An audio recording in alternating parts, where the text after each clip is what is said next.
When the three people I trusted the most turned the courtroom into a place of mockery, I thought I had already lost. But that day, justice didn't just speak. It roared louder than their laughter. I never imagined the man I loved would one day become the reason I stood trembling in a courtroom. My name is Elena. For 5 years, I believed in my marriage, in love, sacrifice, and loyalty. But behind the walls of my home, a secret was growing. And I was the last one to know. It started with small changes. My husband Daniel stopped looking me in the eyes. He came home late, smelling of expensive perfume that wasn't mine. His phone was always locked, and when I asked him normal questions, he snapped at me like I was the problem. One night, while he was showering, I heard his phone vibrate. My heart raced as I read the message. "Your wife is so naive. Soon she'll be out of the picture. I love you." It was from Clara, his coworker, the woman I had welcomed into our home many times, but the betrayal didn't end there.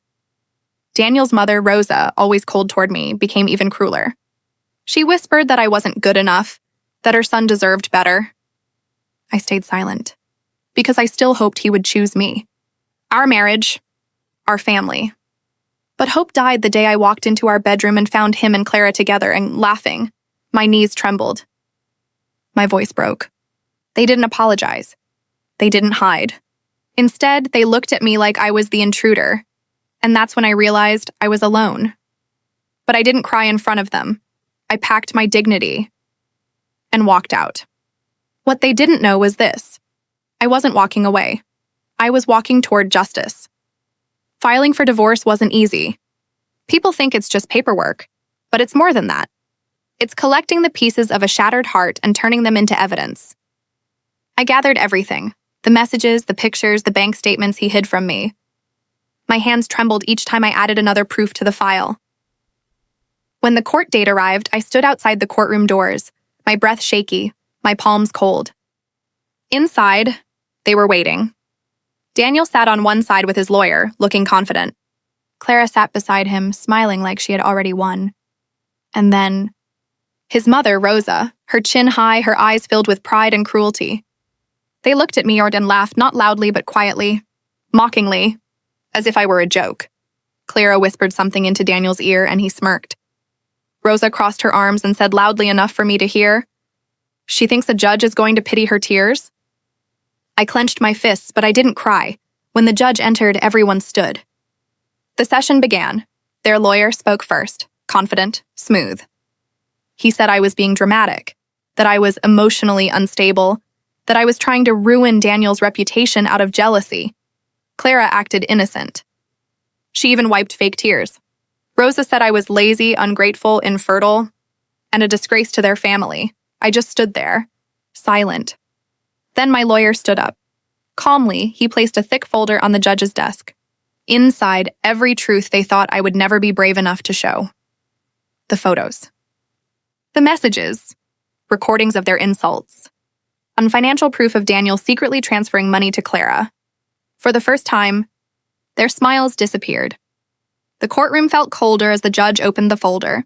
Silence replaced laughter. Every eye turned toward Daniel and Clara. The judge adjusted his glasses and began reading aloud the messages between them. Messages full of betrayal and mockery. Clara's smile faded. Daniel's jaw tightened. Then came the audio recordings, Rosa's voice echoing harshly through the speakers. "She's nothing without us. We can destroy her whenever we want." Rosa's face turned pale. She glanced at the judge, then at the spectators, realizing everyone had heard her cruelty. Daniel tried to interrupt. "Your Honor, this is taken out of The judge raised his hand. "Sit down, Mr. Daniel," my lawyer continued. He presented bank statements showing Daniel secretly sending money to Clara and buying her jewelry. With our joint savings. My stomach twisted even though I already knew.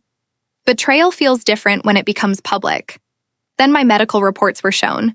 Bruises I had hidden, migraines from stress, anxiety treatments. Suddenly, the courtroom didn't see me as weak, but as someone who had survived. Clara turned to Daniel, whispering angrily, "You told me she had nothing." Daniel stayed silent. Finally, the judge looked straight at me and asked, "Do you wish to speak?" My legs trembled, but I stood. I loved him. I trusted his family. I thought marriage meant respect. But instead, They broke me piece by piece. I am not here for revenge. I am here for justice. No tears. Just truth. I sat down. The room stayed quiet. Heavy. The judge closed the file slowly and said, "Enough has been said. I will give my decision in the next session." Rosa, Daniel, and Clara looked at each other, for the first time, afraid. The day of the final hearing arrived. I stood outside the courtroom holding my documents tightly. My hands were cold, but my heart was steady. I wasn't the same woman who once begged to be loved. Inside, Daniel sat beside his mother and Clara. None of them were smiling now. No more whispers, no more laughter. The judge entered and everyone rose. He placed the final report on the desk. The silence was so deep you could hear breathing. He began. Mrs. Elena has presented evidence of emotional abuse, financial betrayal, and moral humiliation. This court will not tolerate a marriage built on cruelty. Daniel lowered his head. Rosa clutched her purse. Clara's hands were shaking. The judge continued. Therefore, Mrs. Elena is granted a full divorce. She will receive 60% of shared property and financial assets. Mr. Daniel is ordered to repay misused funds and cover legal expenses. And under Article 218, this court formally warns Mrs. Rosa and Miss Clara for psychological harassment.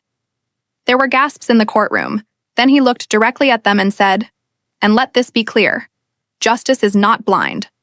It simply waits for the truth to speak." Daniel's mother tried to stand and protest. "This is unfair." The judge stared at her firm. "Sit down, ma'am." She did. Daniel looked at me, not with love, not even with hate, but with regret. The kind that arrives too late. As I walked out of the courtroom, no one laughed. No one pointed fingers. Instead, people stepped aside, giving me space. Outside the courthouse, I finally breathed freely. Not because I won against them, but because I chose myself. People think pain makes you weaker, but sometimes it becomes the very reason you stand up. I didn't win that day because the judge favored me. I won because I stopped being silent. Betrayal from family cuts the deepest. But self-respect heals stronger. Daniel lost a wife who gave him everything. Clara lost the illusion that love can be built on someone else's tears. And Rosa learned cruelty may be loud, but justice is louder. Today, I'm not a victim. I'm proof that even when everyone laughs at your pain, truth will always have the final word.